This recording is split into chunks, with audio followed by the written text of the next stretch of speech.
Recording studio की धमाकेदार प्रस्तुति।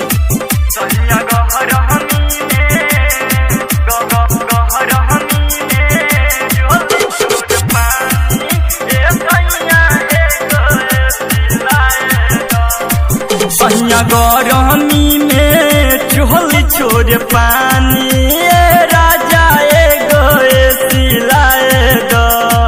सैया गरमी में चोल छोड़ पानी राजा एगो सिलाए दो। राजा एगो सिलाए दो ना, सैया एगो सिलाए दो।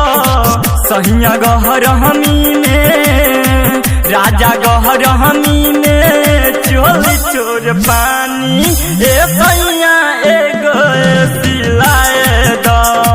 सैया गरमी में चोल छोड़ पानी राजा एगो सिलाए दो।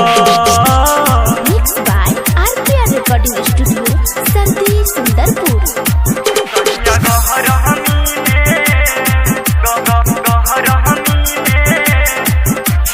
Music by Pablo Hatch. Music by Pablo Hatch. Music by Pablo Hatch.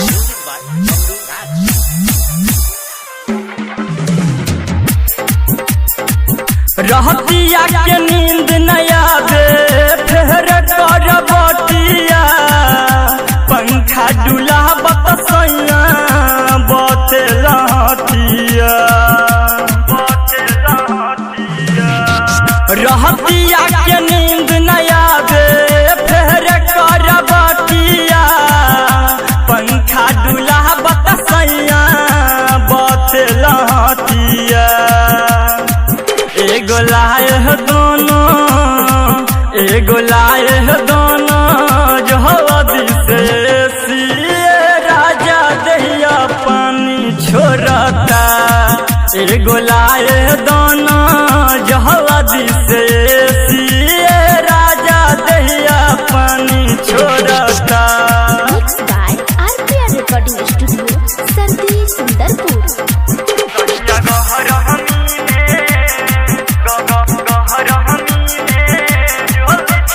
Music by Pablo Hatch. Music by Pablo Hatch.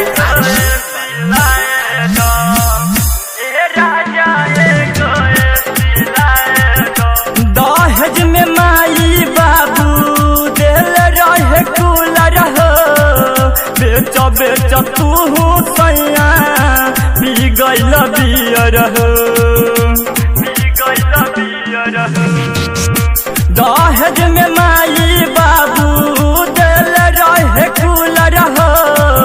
बेच बेच तू सैया पी गइल बियर हो। तू बन गइला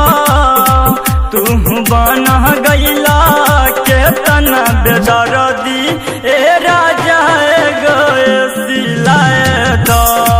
तू बन गइला केतना बेदर्दी राजा एगो सिलाए दो। Mix by RPR recording studio सर्दी सुंदरपुर।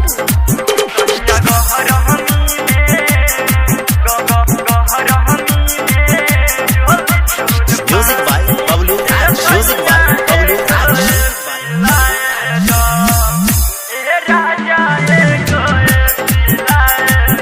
यह तना बेदर्दिया जे तू बुझत नहीं बात हो। चोली से छोड़ पानी दिन और रात हो।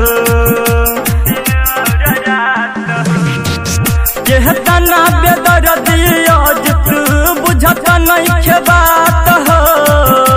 चोली से छोड़ पानी दिन और रात हो। हमहु चल जाइब छोड़ के नहीं राम मुरारी गन से सिलाए दो। राम बाबू परदीप सुनिल सुन राजा एगो सिलाए दो। लाई दिन राजा जी।